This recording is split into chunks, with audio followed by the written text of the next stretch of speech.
My name is Patrick Reichman. I've been a member of First Reformed Church for 8 years.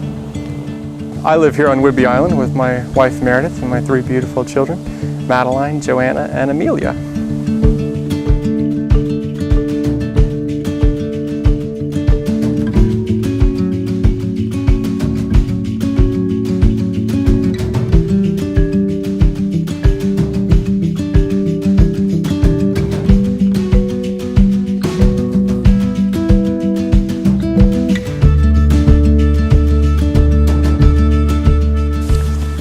Submission shapes us. Submission creates in us opportunities for growth. If we were bound only by our own wants and our own desires, we'd be pretty small people because we go to only our own little things.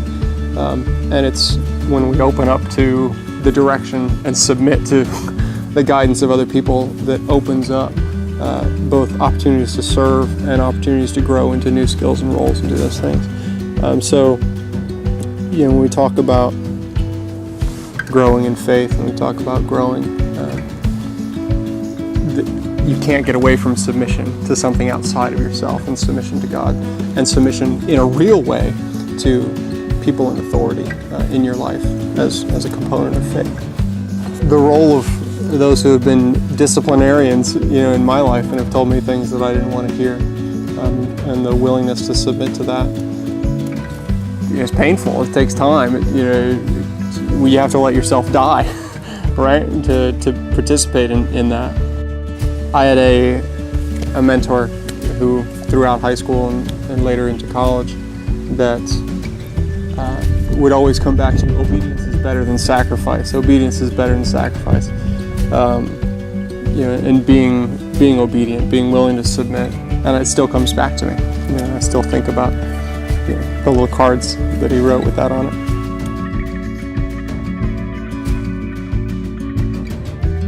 The idea of unity through submission is ingrained in the military ethos.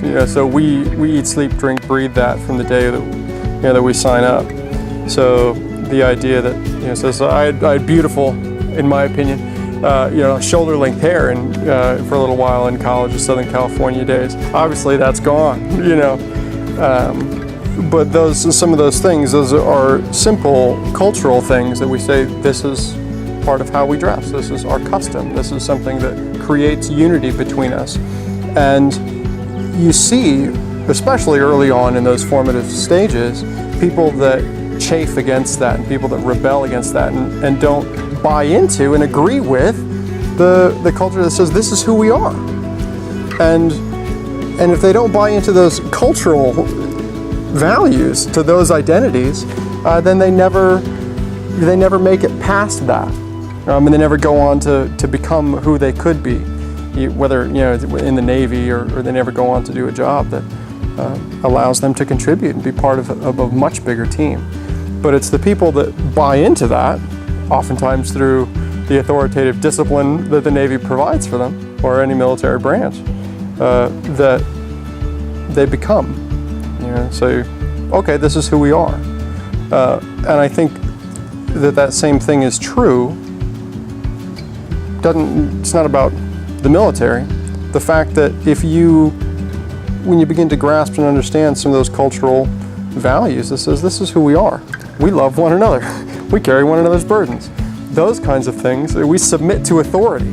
We recognize authority has divine authority over us, that's created by God, and that we participate in that. That we submit ourselves, that we give up some of those personal expression things in that way in order to create community and unity. Meredith and I are entrusted with the care and the responsibility of our children's souls. And it's such a scary honor and privilege to step into that. The goal of teaching submission of our will, that begins from the very, very beginning. That the ability to learn that life's not about me, that I can't have everything that I want, that just because I want something doesn't mean it's, you're bound to give it to me. As you're the provider. Hey, Dad, I want this. You should give this to me right now, right? all of those things that take us away from self, all those things that take us away from selfishness and our own want and our own desires, because those things don't come without authority in our lives. Those things don't just happen. Those things come because men and women of courage obey God and play a role of authority. To grasp the idea of authority, and for those who are in authority, there is no greater example than Christ. Who taking on flesh, who became the sacrifice for us, who led to obedience, even unto a death on a cross.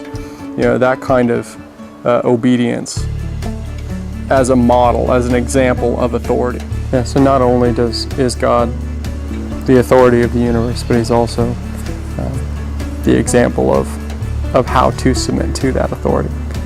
Yeah, so the perfect example.